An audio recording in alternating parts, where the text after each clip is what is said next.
Hola, les ofrezco un instante santo. Bienvenidos a la lectura correspondiente al día de hoy. Empezamos con nuestra habitual invocación. Padre, mi mente se aquieta hoy para recibir los pensamientos que tú me ofreces. Y acepto lo que viene de ti en lugar de lo que procede de mí. No conozco el camino que conduce a ti, pero tú lo conoces perfectamente. Guía a tu Hijo por el tranquilo sendero que lo lleva hasta ti. Haz que mi perdón sea total y completo, y que tu recuerdo retorne a mí.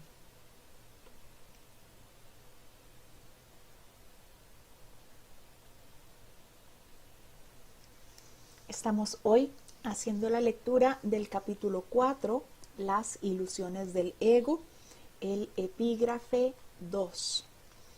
El ego y la falsa autonomía. 1. Es razonable preguntarse cómo pudo la mente haber inventado al ego. De hecho, esa es la mejor pregunta que puedes hacerte. Sin embargo, no tiene objeto dar una respuesta en función del pasado, porque el pasado no importa y la historia no existiría si los mismos errores no siguieran repitiéndose en el presente. El pensamiento abstracto es pertinente al conocimiento porque el conocimiento es algo completamente impersonal. Y para entenderlo no se necesita ningún ejemplo. La percepción, por otra parte, es siempre específica y, por lo tanto, concreta. Nos recuerda aquí nuevamente que lo que percibimos siempre corresponde al ámbito del ego. La percepción necesita entonces ser específica y concreta, pues lo que percibimos parece ser siempre la forma y esa percepción parece estar siempre ligada a lo que parece que es la experiencia. Me dice que es razonable que nos preguntemos cómo la mente pudo haber creado el ego, pero que a pesar de que esa es la mejor pregunta que podemos hacernos, pues no tiene ningún objetivo dar una respuesta en función del pasado.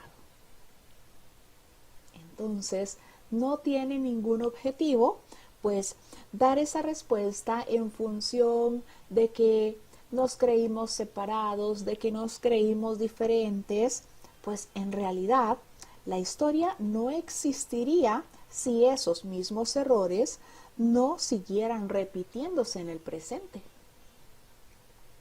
Yo puedo preguntarme ahora, ¿por qué me inventé el ego en mi mente?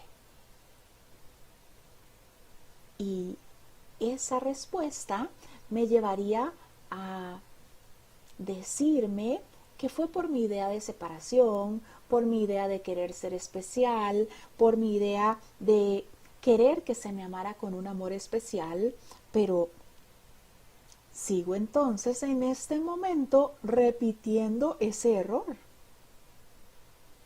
Sigo entonces en esa idea del pasado.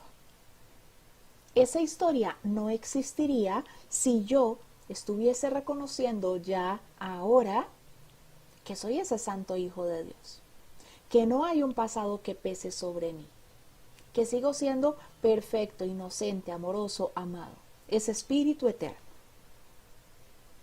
Así que no hay ningún objetivo en ponerme yo a responderme en función a esa idea de pasado, de mis ganas de ser especial, de mis ganas de ser amado con un amor especial, si en este momento entonces sigo repitiendo esa aparente historia.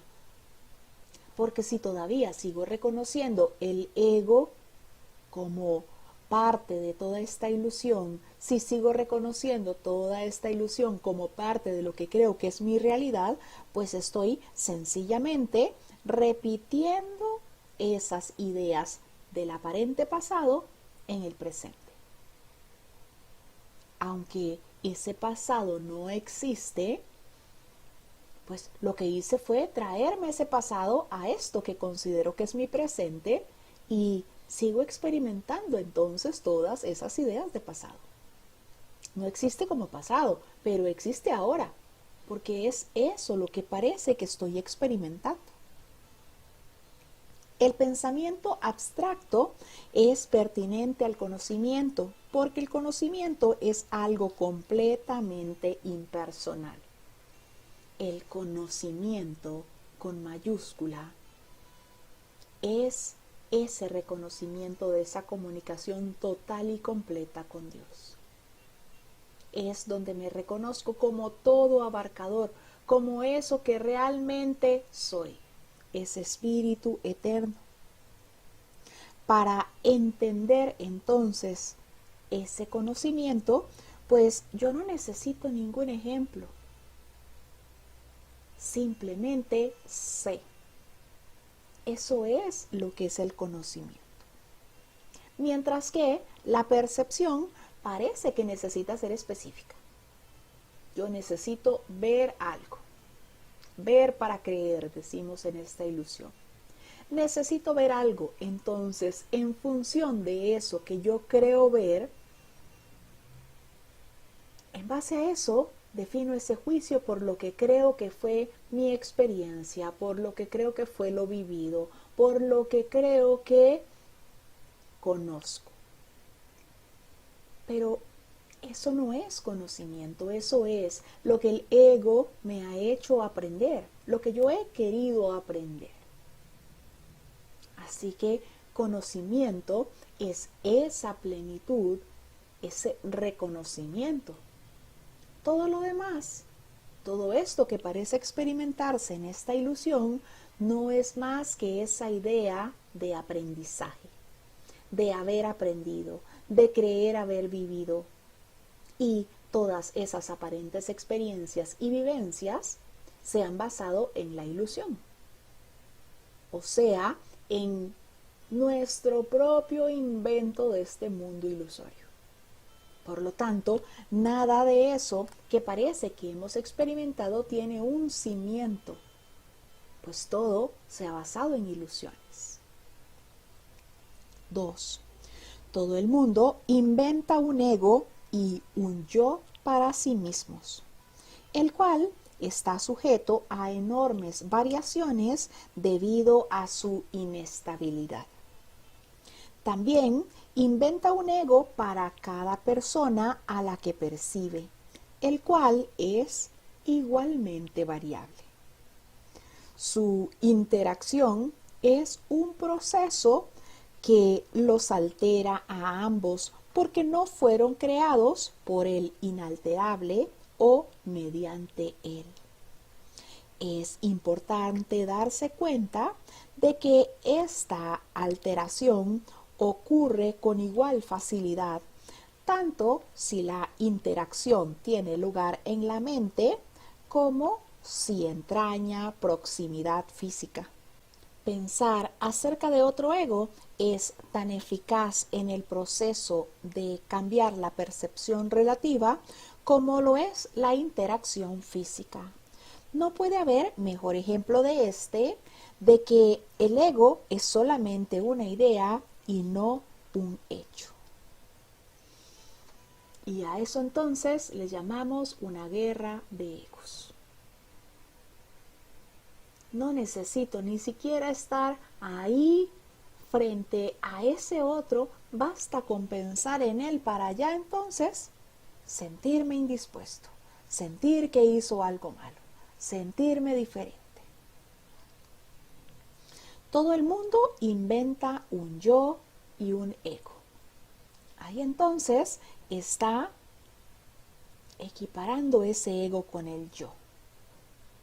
Todo el mundo entonces inventa un yo y un ego para sí mismo, el cual está sujeto a enormes variaciones debido a su inestabilidad. Me creo entonces esa figura. Creo entonces ser ese cuerpo, que, como todo en esta ilusión, pues es limitado. Que como todo en esta ilusión, parece entonces verse como carente. Que como todo en esta ilusión, entonces es vulnerable. Parece siempre que hay un límite. Estoy identificándome con ese cuerpo, que parece entonces que es más listo que otros, que parece entonces que es más agresivo que otros. Y así entonces, a como me invento ese yo o ego para mí mismo, así también invento uno para cada persona a la que percibo. Y el ego entonces de esos a los que estoy percibiendo es igualmente variable que ese ego que quise inventarme para mí. Creo entonces que ese ego está sujeto a cualquier cambio, a cualquier cosa que parezca experimentarse afuera. Que ese ego entonces puede ser entonces la víctima de eso que veo como el mundo cruel. Y en función a eso, pues entonces el ego buscará cómo defenderme. Buscará entonces cómo hacer alianzas con otros egos o del todo cómo alejarse por completo de eso que ve como otros egos. Su interacción es un proceso que los altera a ambos, porque no fueron creados por el inalterable. La interacción de los egos entonces nos altera a ambos, porque no fueron creados por Dios. Porque se ven entonces como si fuesen entidades, figuras completamente independientes, en donde una debe imperar y la otra no. En donde una debe ser especial y la otra que quede lo más desplazada que se pueda, lo más que sea posible. Es importante darse cuenta de que esta alteración ocurre con igual facilidad, tanto si la interacción tiene lugar en la mente o si hay proximidad. Yo puedo enojarme tanto solamente con pensar en alguien. Yo puedo sentirme tan nervioso, tan nerviosa, solamente con pensar en alguien. Ni siquiera tengo necesidad de que esté ahí cerca para entrar en ese nerviosismo, en esa confusión, en ese miedo. Basta con que yo piense que hay alguien que parezca ser más listo que yo para que yo sienta miedo. Y si estamos entonces cercanos, si hay cierta proximidad física, pues experimentaré ese mismo miedo también. Esas mismas ganas de alejarme, de separarme. Y diré entonces, es que no somos compatibles. Es que hay muchas cosas que nos separan, es que somos muy diferentes, es que nuestros gustos no son ni siquiera parecidos. Es que esta persona y yo no tenemos química. Ni siquiera necesito estar cercano a esa persona para sentir entonces esas ganas de reforzar mis ideas de separación. Pensar acerca de otro ego es tan eficaz en el proceso de cambiar la percepción relativa como lo es la interacción física. Es igualmente efectivo cuando me acuerdo de alguien y me siento realmente enojado, o me siento asustado, o me siento confundido, o cualquier otra cosa que no me dé paz. No necesito ni siquiera estar cerca de esa persona para sentir entonces ese miedo, ese temor, o revivir una culpa, para sentir entonces esas ganas de alejarme. 3. Tu propio estado mental es un buen ejemplo de cómo fue inventado tu ego. Cuando repudiaste el conocimiento, fue como si nunca lo hubieses tenido. Esto es tan evidente que basta con que lo reconozcas para constatar que eso es lo que en realidad ocurre. Y si eso ocurre en el presente, ¿por qué habría de sorprenderte que hubiese ocurrido en el pasado? Asombrarnos ante lo inusual es una reacción comprensible, pero asombrarnos ante algo que ocurre con tanta frecuencia no lo es en absoluto.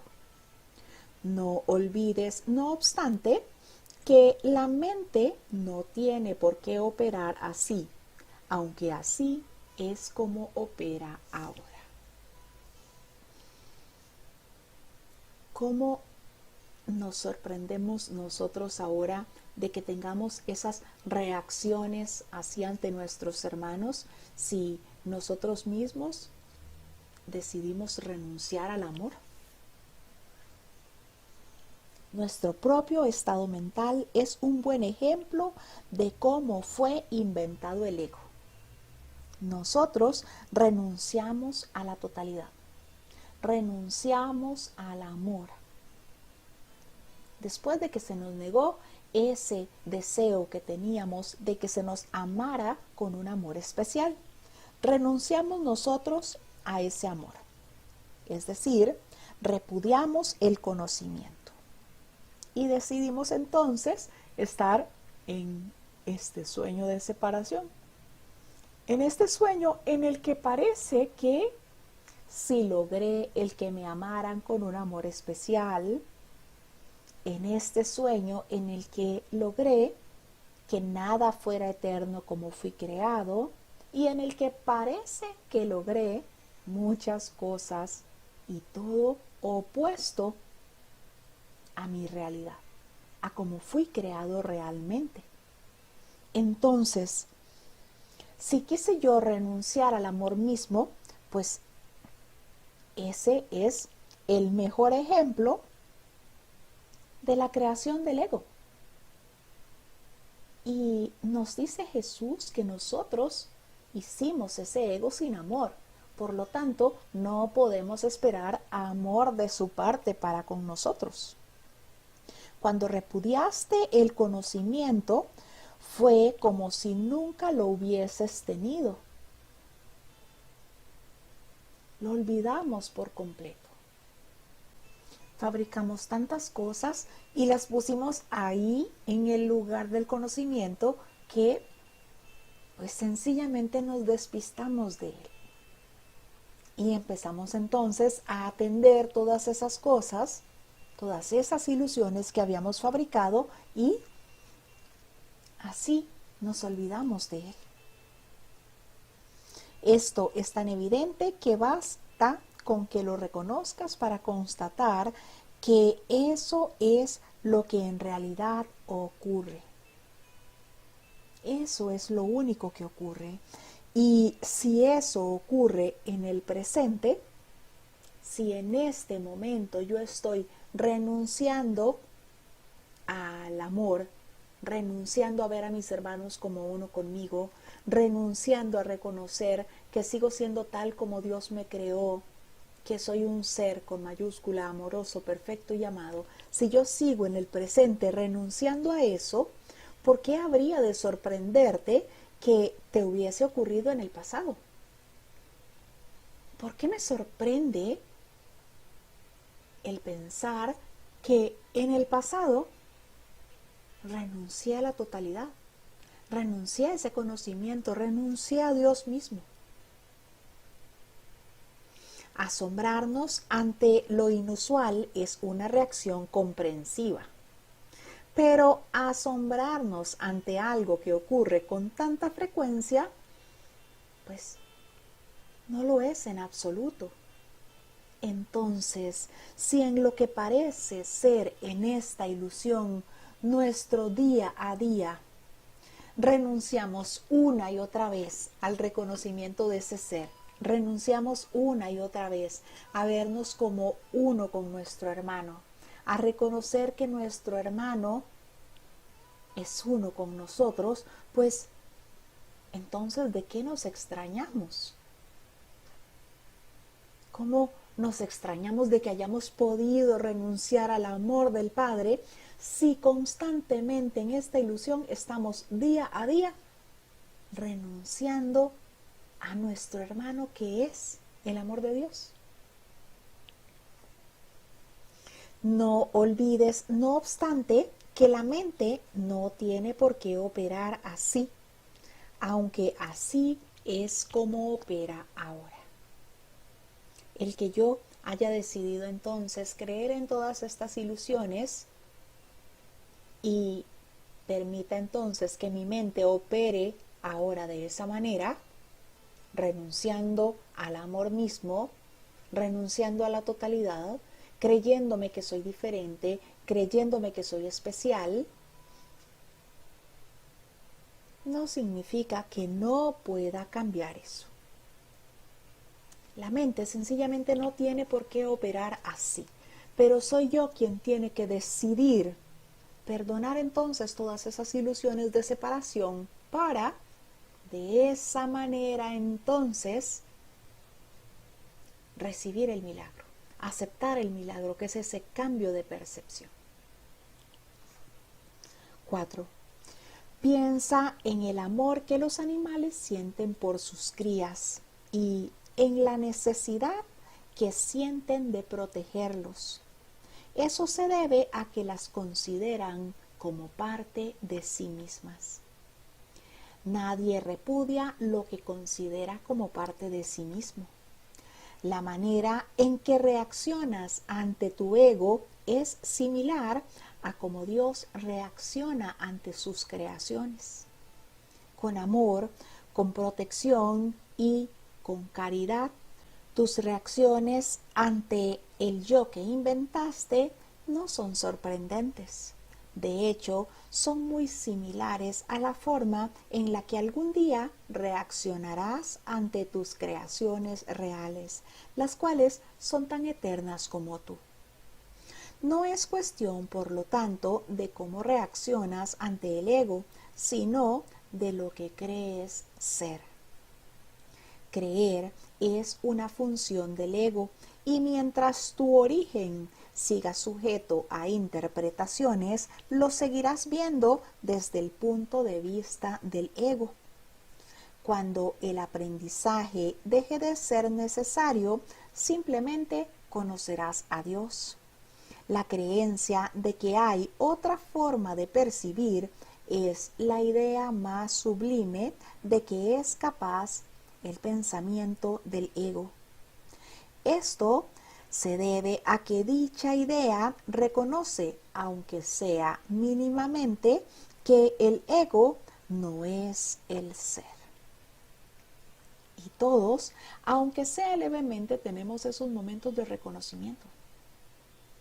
Todos tenemos esos momentos en los que reconocemos que somos ese ser con mayúscula, ese espíritu eterno. Me dice que los animales protegen tanto a sus crías porque las ven como partes de sí mismas. Y es eso precisamente lo que hacemos nosotros con el ego. Nadie repudia lo que considera parte de sí mismo. Creo entonces que el ego es parte de mí. ¿Por qué? Porque yo lo inventé. Porque es mi falsa creación, porque es mi fabricación. Así que, a pesar de que lo creé sin amor, a pesar de que sé que el ego tampoco me quiere a mí, pues lo cuido. Lo cuido porque lo considero parte de mí. La manera en la que reaccionas ante tu ego es similar a cómo Dios reacciona ante sus creaciones, con amor, protección y caridad. Yo quiero seguir conservando esa idea de un ego en mí, porque es mi fabricación. Tus reacciones ante el yo que inventaste no son sorprendentes. De hecho, son muy similares a la forma en la que algún día reaccionarás ante tus creaciones reales. Todo eso que parece que fabricado en esta ilusión, incluido el ego, parece ser importante para mí. Lo es en esta ilusión y lo cuido y quiero seguir conservando todo eso, quiero protegerle. Reacciono así. Y me dice que así como reacciono con todas esas falsas creaciones, así reaccionaré con mis creaciones reales. Con las creaciones, mis creaciones que están en el cielo. No es cuestión, por lo tanto, de cómo reaccionas ante el ego, sino de lo que crees ser. No importa entonces de mi reacción ante él, sino de lo que yo creo ser. Como creo ser esa forma, ese cuerpo, pues entonces me identifico con ese ego. Escucho su voz en todo momento. La atiendo y la acato. Creer es una función del ego y mientras tu origen siga sujeto a interpretaciones, lo seguirás viendo desde el punto de vista del ego. Mientras yo siga creyendo que soy un cuerpo, pues entonces seguiré pensando que ese ego tiene poder sobre ese cuerpo que me creo ser. Seguiré pensando que no siempre es necesario pedirle guía al Espíritu Santo, que a veces habrán cosas que yo las puedo solucionar. Seguiré pensando entonces que con todo eso que parece que he aprendido en esta ilusión, que con todo eso que parece que son mis vivencias, pues ya he aprendido algo y que con eso pues puedo entonces librarme por mí misma, por mí mismo, de lo que parecen ser las situaciones en esta ilusión. Cuando el aprendizaje deje de ser necesario, simplemente conocerás a Dios. Cuando yo decida entonces de interponerme, cuando yo decida entonces que no sé nada, que necesito guía en todo, cuando yo empiece entonces a entregar todas y cada una de esas aparentes situaciones para recibir guía, para que se corrija mi percepción, cuando yo deje de creer que todo eso que creo que aprendí me puede servir de algo en esta ilusión. En ese momento entonces simplemente conoceremos a Dios. La creencia de que hay otra forma de percibir es la idea más sublime de que es capaz el pensamiento del ego. El ego simplemente quiere que yo cambie una ilusión de tristeza por una ilusión de aparente felicidad. Una ilusión de desamor por lo que parece ser una relación especial, que me hace creer que me completa, que me sirve de algo. Esto se debe a que dicha idea, la idea de que hay otra forma de percibir, reconoce, aunque sea mínimamente, que el ego no es el ser. El ego reconoce, aunque sea mínimamente, que soy ese espíritu eterno. Trata entonces de que esté envuelto en ilusiones para que crea en esta ilusión como si fuese real para mí. Pero aunque sea mínimamente, tenemos esos reconocimientos de nuestra esencia, de lo que realmente somos, de nuestra verdad. 5. Socavar el sistema de pensamiento del ego no puede sino percibirse como un proceso doloroso, aunque no hay nada que esté más lejos de la verdad. Los bebés gritan de rabia cuando se les quita un cuchillo o unas tijeras, a pesar de que si no se hiciera podrían lastimarse. En este sentido, todavía eres un bebé. No tienes una idea clara de lo que es el verdadero instinto de conservación y probablemente decidirás que necesitas precisamente lo que más te haría daño.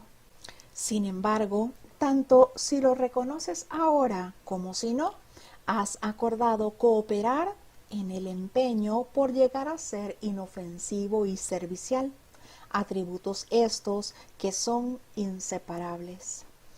Incluso las actitudes que tienes a ese respecto son necesariamente conflictivas, puesto que todas las actitudes están basadas en el ego. Esto, sin embargo, no siempre será así. Ten paciencia mientras tanto y recuerda que el desenlace es tan seguro como Dios. Ese es el guión que está escrito. Que retornaremos al Padre, que despertaremos de este sueño. Dijimos sí al plan de Dios para salvarnos, aunque ahora parezca que no lo recordamos. Socavar el sistema de pensamiento del ego no puede sino percibirse como algo doloroso, como un proceso doloroso, aunque esté completamente lejos de serlo. ¿Por qué? Porque lo que estamos renunciando es a lo que no es cierto. No estamos sacrificando nada más que una ilusión. Lo que estamos es reconociendo que nada de eso que fabricamos realmente existe. Estamos reconociendo que ninguna de esas fabricaciones tiene ningún valor para el Santo Hijo de Dios. Y nos pone Jesús el ejemplo de los bebés que gritan de rabia cuando se les quita de sus manos unas tijeras o un cuchillo para que no se hagan daño. Y nos dice que en eso todavía nos parecemos a un bebé, porque queremos nosotros seguir aferrados a todas esas ilusiones, a todas esas fabricaciones. Queremos seguir dándole realidad para nosotros, a toda esa ilusión. Queremos aferrarnos a eso, aunque nos lleve al aparente dolor en esta ilusión, aunque nos lleve a soportar lo que parece ser en esta ilusión el sacrificio, la pena y hasta terminar en esa idea de muerte. Pero queremos aferrarnos a esa ilusión, queremos creer que somos cuerpos, queremos creer en todas esas falsas creaciones, en todas esas fabricaciones. Al final de cuentas, en esta ilusión, pues parecen ser nuestras creaciones, por eso las vemos tan reales, aun ahora que reconocemos que son nuestras fabricaciones o falsas creaciones. Pero, por más que yo quiera aferrarme a ese plan del ego para mantenerme en esta ilusión, creyendo que soy un cuerpo culpable y pecador, a pesar de eso, yo ya le dije sí al plan de Dios. Sin embargo, tanto si lo reconoces ahora como si no, has acordado cooperar en el empeño por llegar a ser inofensivo y servicial.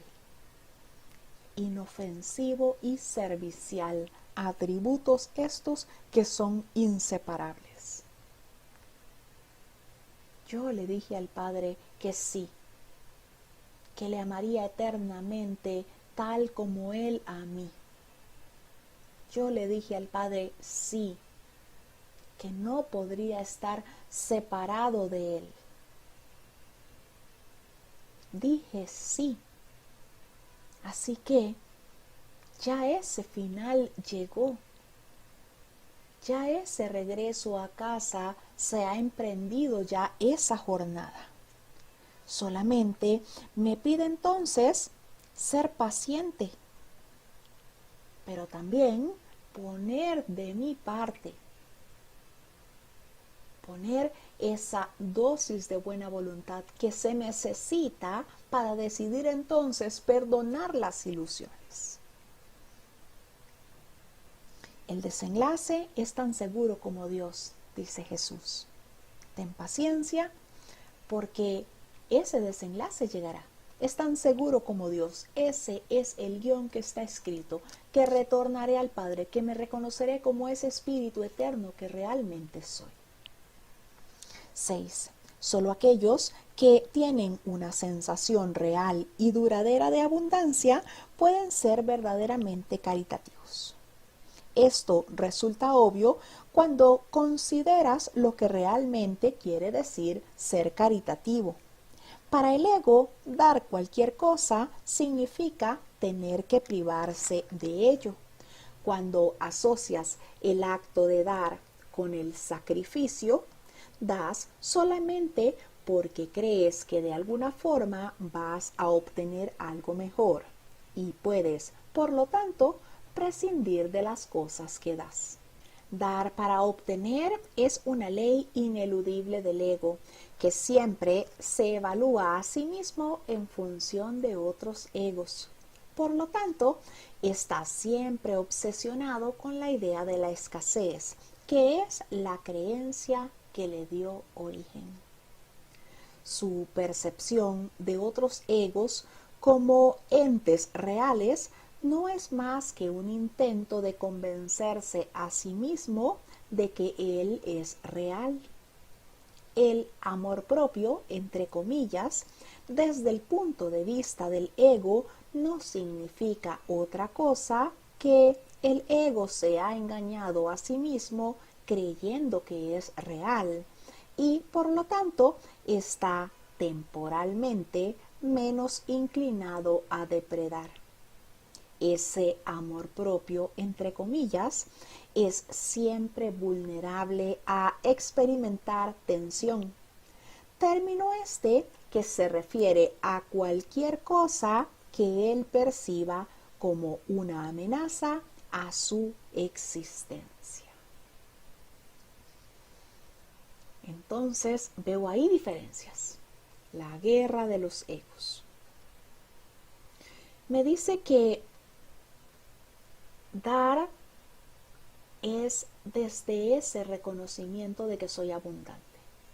Cuando doy, estoy reconociendo que soy abundante.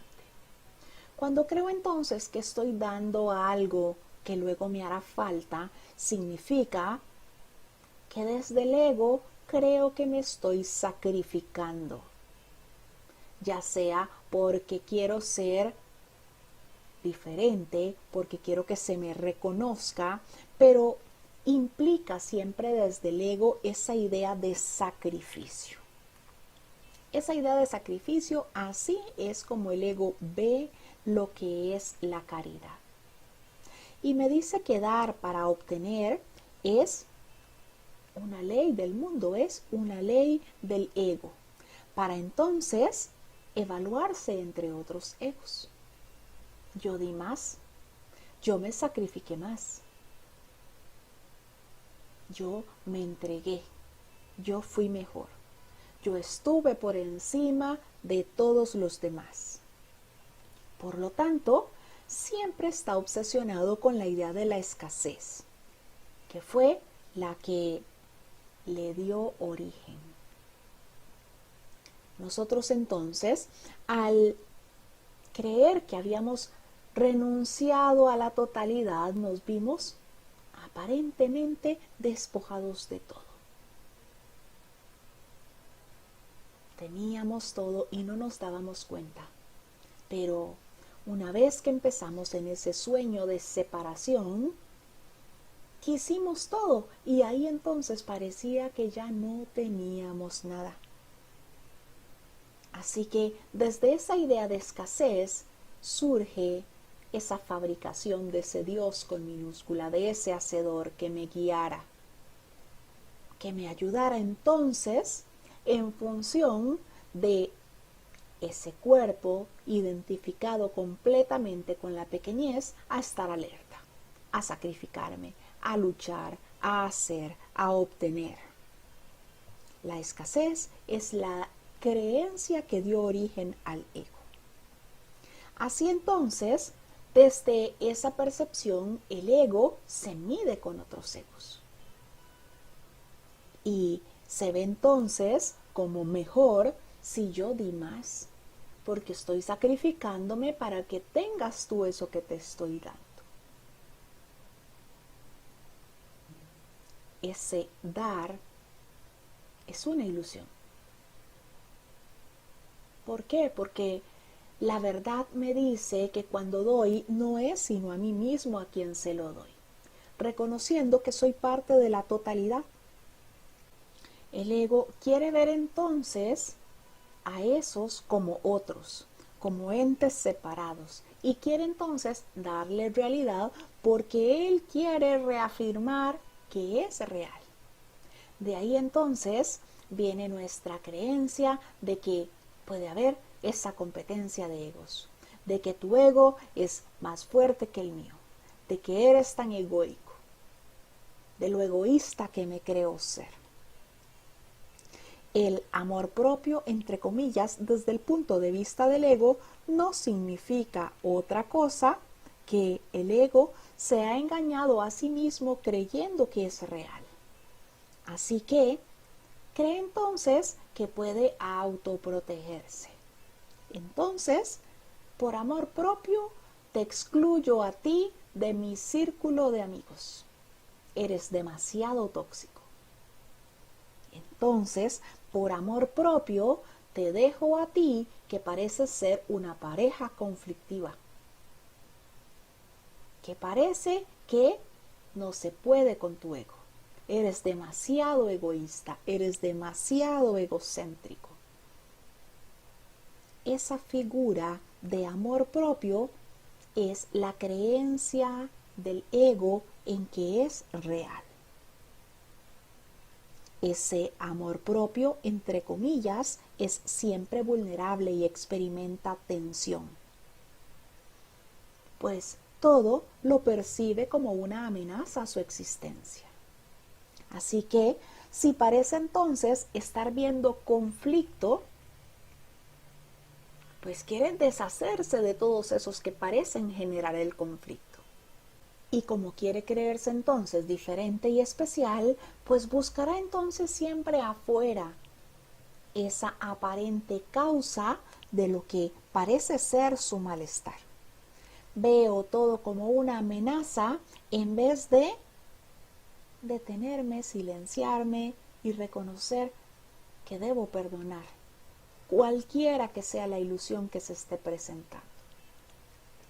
7. El ego vive literalmente a base de comparaciones.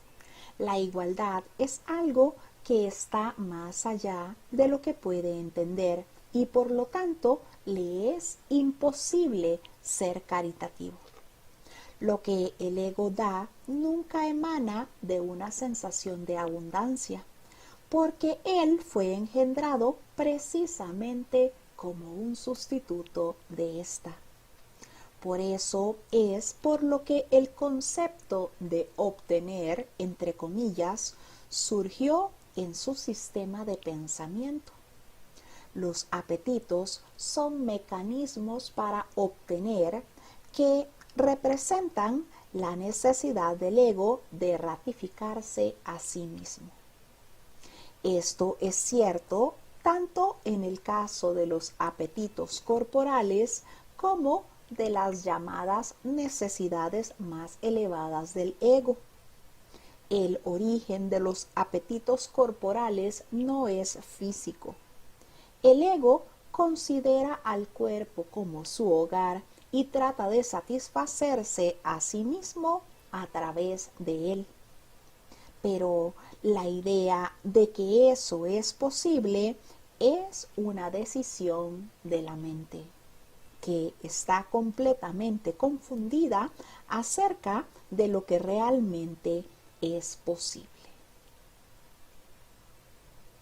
Bien, entonces aquí nuestra idea de necesidad.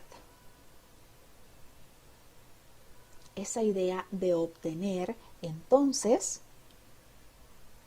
es el mecanismo del ego para lograr los apetitos, que son esos mecanismos para obtener. Eso pues no hace más que representar necesidad y que ratificar nuestra idea de carencia. Me hace falta, lo necesito, debo obtenerlo. Y eso, pues entonces en la ilusión me llevará a un sinfín de cosas para lograr eso que quiero. Esos apetitos que pueden ser corporales o pueden ser lo que llama una necesidad más elevada del ego, pues son realmente esas aparentes necesidades que el ego me hace creer que tengo. Tanto si son físicos como si no. Si creo entonces que debo ser el mejor, el más listo, el más estudioso, que debo ser el que parece ser más bueno, el más apto, el más educado, cualquiera de esas aparentes características que deseo darme no son más que esos apetitos del ego. Y eso pasa pues porque la mente está confundida y apoya entonces el que eso pase. El origen de los apetitos corporales no es físico. El ego considera el cuerpo como su hogar para satisfacerse a través del cuerpo. Pero la idea de que eso es posible es una decisión de la mente. Es esa mente dormida quien está apoyando esas ideas. Porque la mente es la que crea. Porque la mente es la que formula entonces esos pensamientos y hace que se den las cosas aún en esta ilusión.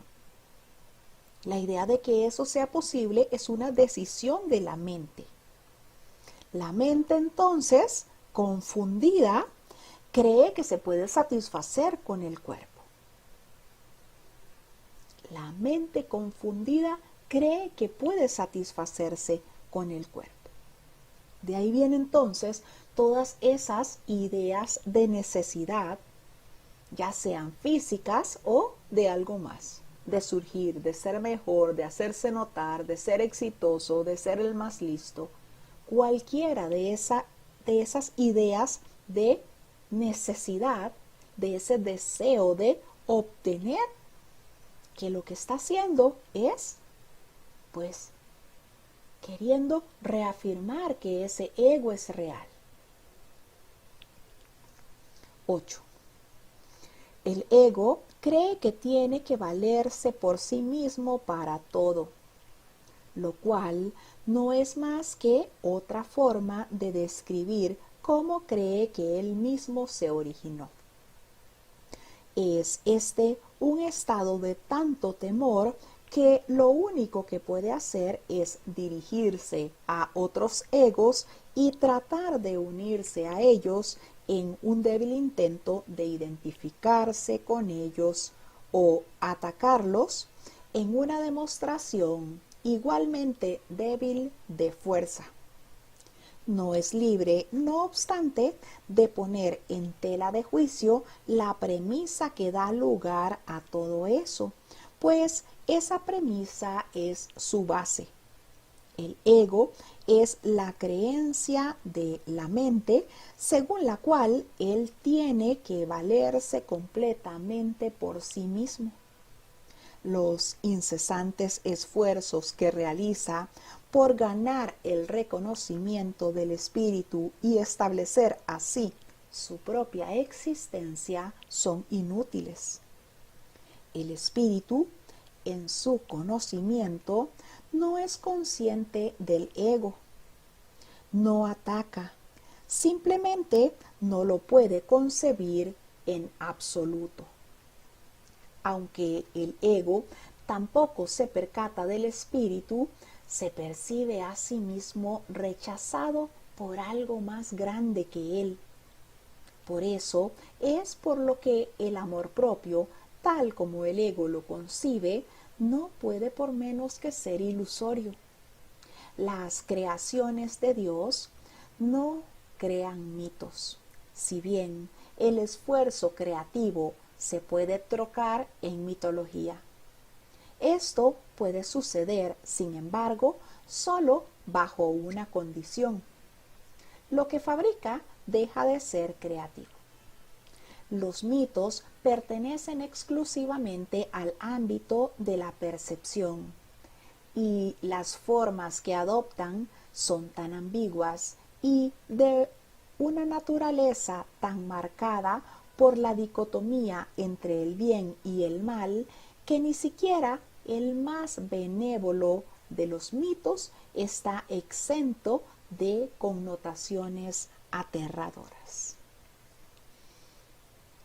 El ego entonces cree que tiene que valerse por sí mismo, ganarse su propia vida, hacer todo por sí mismo, lo cual no es más que otra forma de describir la manera en la que se originó. Desde esa nuestra idea de separación, pues entonces nos creímos solos, como ese cuerpo indefenso que creímos ser. Así que creímos necesitar dirección.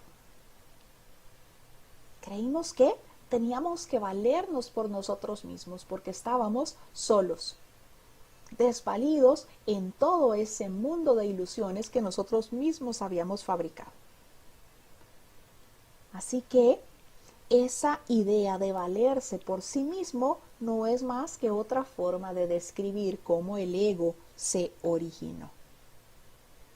En ese estado de tanto temor, al sentirse el ego solo, pues entonces cree que buscando otros egos y tratando de unirse con ellos, pues va a verse diferente, va a ser diferente, le van a ver de una manera especial.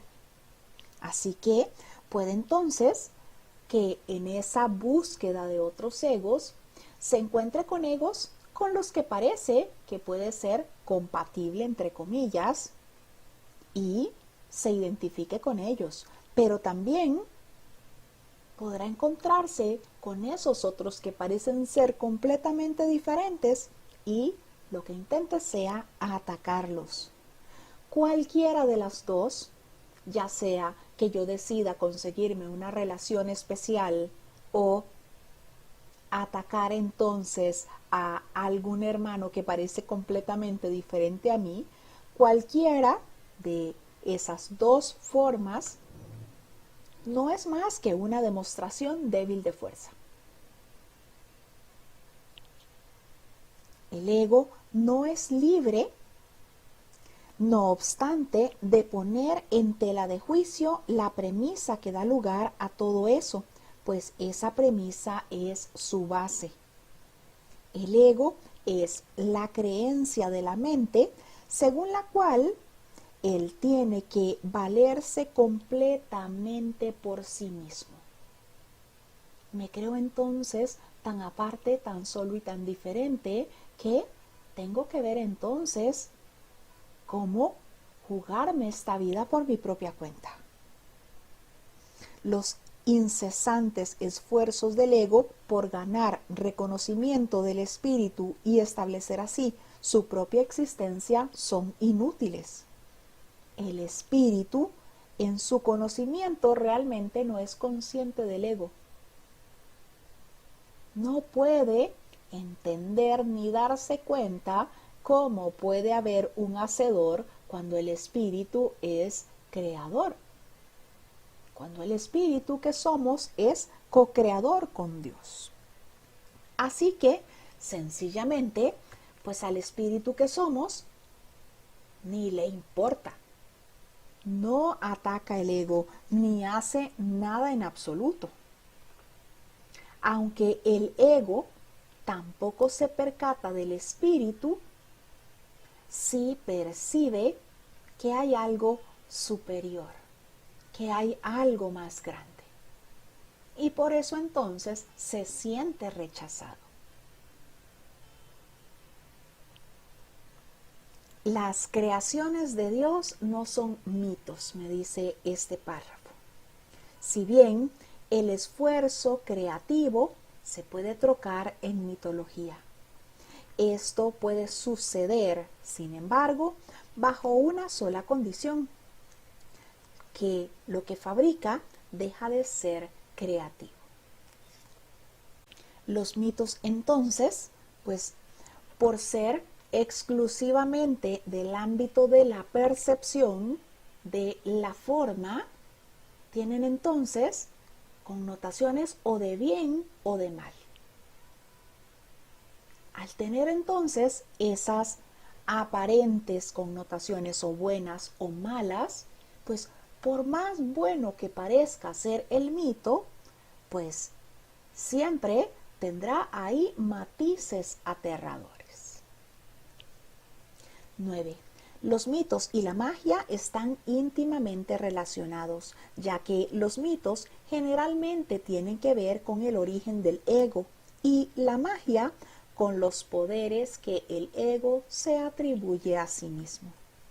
Los sistemas mitológicos incluyen, por lo general, alguna descripción de la creación, entre comillas, y la conectan con su forma particular de magia. La llamada lucha por la supervivencia, entre comillas, no es más que la lucha del ego por prolongar su propia existencia, así como la interpretación que ha hecho con respecto a su comienzo. Este comienzo casi siempre se asocia con el nacimiento físico, ya que resulta difícil sostener que el ego existía antes de ese momento. Los más religiosos, entre comillas, de los mitos basados en el ego, puede que postulen que el alma existía antes y que seguirá existiendo en un lapso temporal de vida en el ego. Algunos postulan incluso que el alma será castigada por ese lapso. La salvación, no obstante, que es aplicable al espíritu, pues éste no está en peligro, por lo tanto, no tiene que ser rescatado. Así que, quien cree entonces en esa necesidad de perpetuarse es el ego. Quien quiere entonces sostenerse en lo que parece ser una línea del tiempo es el ego. El espíritu no necesita eso porque es eterno y lo sabe. Los mitos y la magia están íntimamente relacionados, ya que los mitos generalmente tienen que ver con el origen del ego y la magia con los poderes que el ego se atribuye a sí mismo. Esa magia, todo eso que el ego cree que tiene que fabricar para salirse entonces de todas esas ideas de error que quiso aceptar. Y entre esa magia está cualquier tipo de solución aparente que podamos encontrar en esta ilusión. Cualquier resolución de lo que parecen ser los problemas en la forma, cualquier medicina, cualquier salida a lo que parecen ser los problemas en esta ilusión. Los sistemas mitológicos incluyen, por lo tanto, alguna descripción de la creación y las conocemos. Conocemos todos esos mitos. Dios expulsó a Adán del paraíso y otras tantas cosas.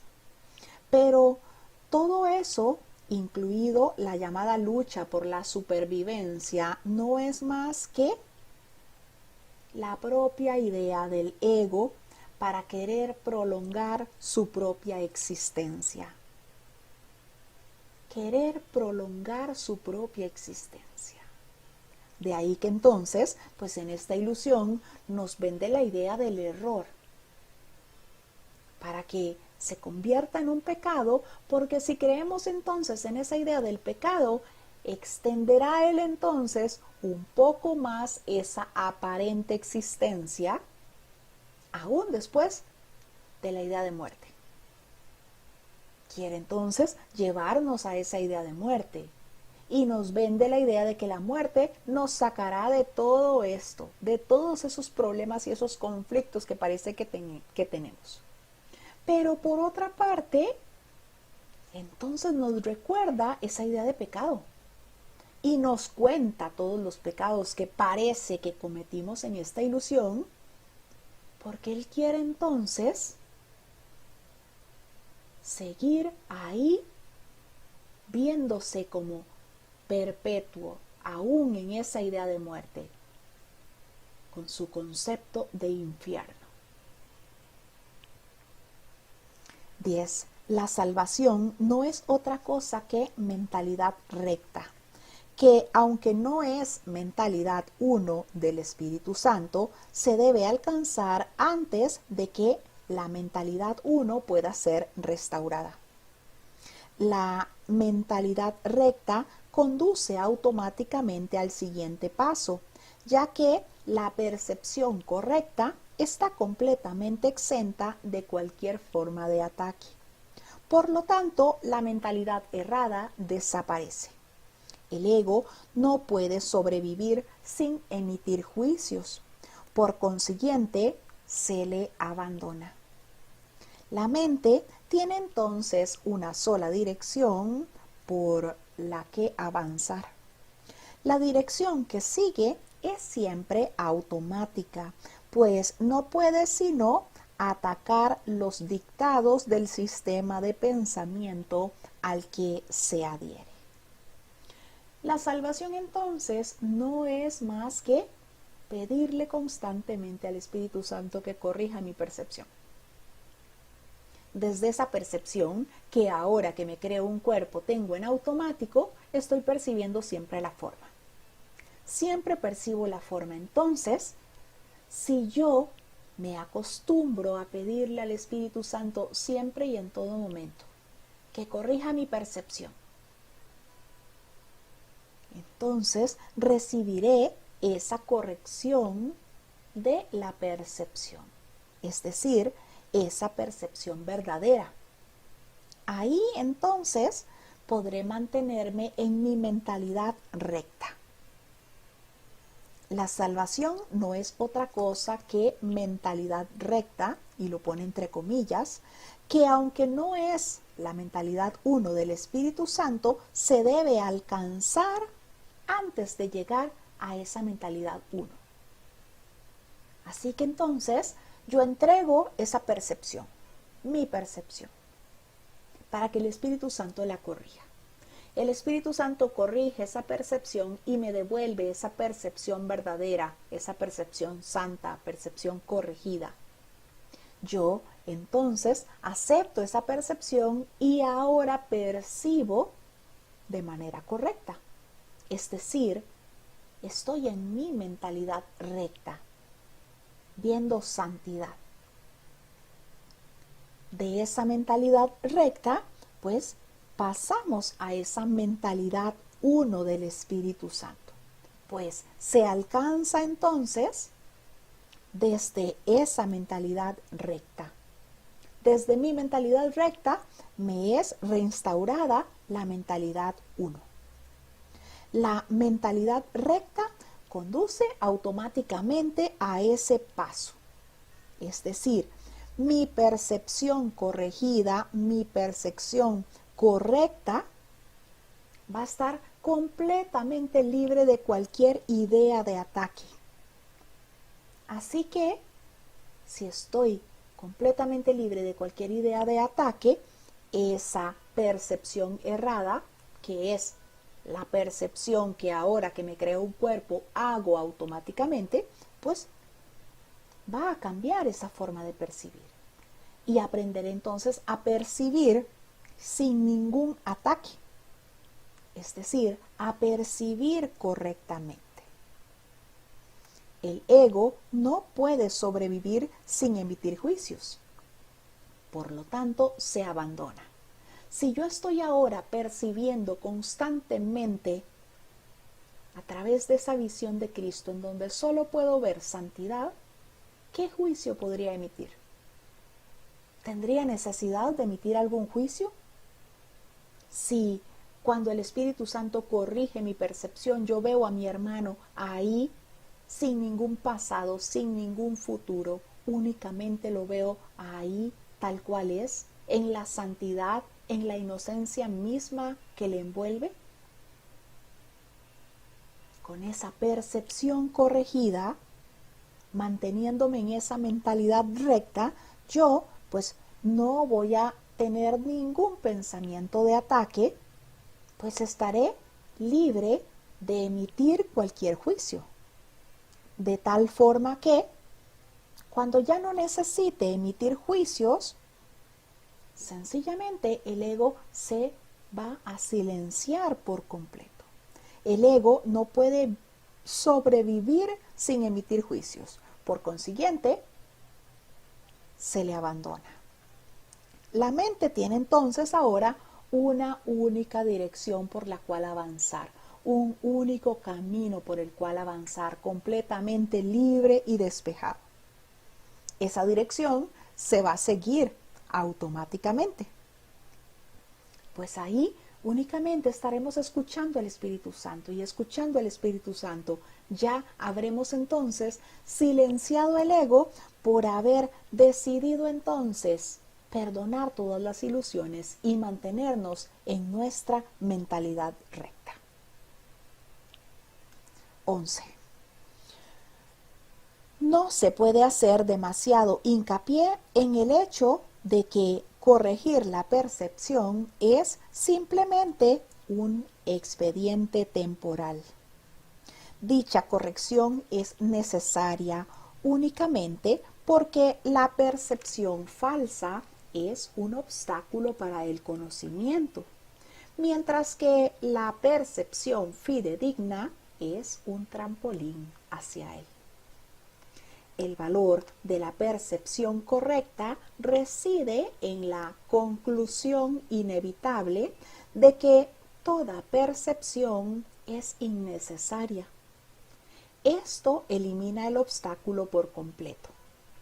Te preguntarás, ¿cómo puede ser posible esto mientras parezca que vives en este mundo? Esa es una pregunta razonable. No obstante, tienes que asegurarte de que realmente entiendes lo que estás preguntando.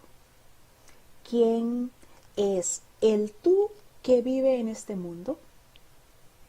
El espíritu es inmortal y la inmortalidad es un estado permanente. El espíritu es tan verdadero ahora como siempre lo fue y lo será siempre, ya que no entraña cambios de ninguna clase. No es un continuo ni se puede entender tampoco comparándolo con un opuesto. El conocimiento nunca admite comparaciones. En eso estriba su diferencia principal con respecto a cualquier cosa que la mente pueda comprender. El conocimiento es esa comunicación directa con Dios. Así que no puede compararse con nada, ni siquiera con esas percepciones que hemos entregado para que sean corregidas. Y me dice que esa percepción corregida, esa percepción santa, esa percepción fidedigna, es un trampolín hacia el conocimiento. Así que entonces yo tengo que decidir, tengo que procurar pedir la corrección siempre a esa percepción, porque de esa percepción siempre verdadera, corregida, de esa percepción santa, es decir, del reconocimiento de mi mente recta, yo estoy a un paso del conocimiento. Estoy a un paso del conocimiento. El valor de la percepción correcta reside en la conclusión inevitable de que toda percepción es innecesaria. Sencillamente, no necesito percibir nada cuando reconozca ese conocimiento que está en mí, que parece que olvidé. No necesito percibir nada, solamente necesito reconocer que somos la verdad misma. Te preguntarás, ¿cómo puede ser posible esto mientras parezca que vives en este mundo? ¿Cómo voy a dejar de percibir si estoy en este mundo de formas? ¿Cómo voy a dejar de percibir si en este mundo parece que siempre veo cuerpos, parece que siempre veo lo que está pasando en la ilusión? Cuando reconozca que soy ese espíritu. Es por eso que me dice que realmente tienes que asegurarte de que entiendes lo que estás preguntando. Si yo creo que soy un cuerpo en esta ilusión, inevitablemente creeré que no puedo deshacerme de los ojos del cuerpo, por lo tanto que seguiré viendo forma. Así que necesito entonces asegurarme realmente de que estoy entendiendo esa pregunta que hago. Porque si estoy haciendo esa pregunta creyendo que soy un cuerpo, pues la respuesta posiblemente sea que es imposible dejar de percibir. Porque estoy entonces poniéndome en ese lugar del cuerpo que creo ser, en donde inevitablemente parece que tengo que ver a través de los ojos del cuerpo, por lo tanto, solamente veo formas. Necesito entonces asegurarme de que estoy consciente de que soy ese espíritu eterno. ¿Quién es el tú que vive en este mundo? ¿Quién es el tú que vive en este mundo? Soy ese espíritu eterno. Y el espíritu es eterno. El espíritu es completamente santo. Así que con ese espíritu es con el que yo debo identificarme. Ese espíritu es al que yo debo reconocer, porque ese espíritu no entraña cambios de ninguna clase. Es completamente inmutable, completamente santo. Reconoce la fortaleza del Padre. Así que ese espíritu que soy, pues realmente no tiene necesidad de percibir nada. La percepción se hace innecesaria cuando reconozco que soy ese espíritu. Así que entonces dejaré de ver formas. Y si dejo de ver formas, dejaré de emitir un juicio. Dejaré de tener ideas de tiempo, de pasado, de futuro. El conocimiento nunca admite comparaciones. En eso estriba su diferencia principal con respecto a cualquier otra cosa que la mente pueda comprender. La mente entonces, esa mente que se cree dormida, puede pensar que ha aprendido a sobrellevar situaciones, que ha aprendido a solucionar aparentes conflictos en esta ilusión, que ha aprendido muchas cosas. Pero sencillamente nada se puede comparar con el conocimiento. Así que toda esa falsa autonomía que parece tener el ego no es más que mi propio invento. Me inventé ese hacedor desde esa idea mía de separación, desde esa idea de necesidad, de carencia. Y quise yo entonces que pareciera ser autónomo, que podía entonces regir eso que parecía ser mi existencia, mi vida. No es cuestión, por lo tanto, de cómo reaccionas ante el ego, sino de lo que crees ser. ¿Creo ser ese cuerpo? Pues entonces creeré que debo escuchar su voz, que debo seguir sus mandatos. Aceptaré entonces eso que parece que me aconseja. Cuando el aprendizaje deje de ser necesario, simplemente conocerás a Dios. Cuando deje de pensar que todo eso que creo haber aprendido en esta ilusión puede servirme para algo, en ese momento en el que reconozca que no sé nada y que nada de eso que creo haber aprendido me sirve en absoluto, en ese momento entonces estaré completamente decidido a silenciar cualquier voz y a escuchar la voz que habla por Dios. Y ahí entonces reconoceré que el ego no tiene ninguna autonomía, que soy yo quien quiere prestarle atención. Hemos hecho la lectura del capítulo 4, las ilusiones del ego, el epígrafe o subcapítulo en números romanos 2, el ego y la falsa autonomía. Gracias a todos por su compañía.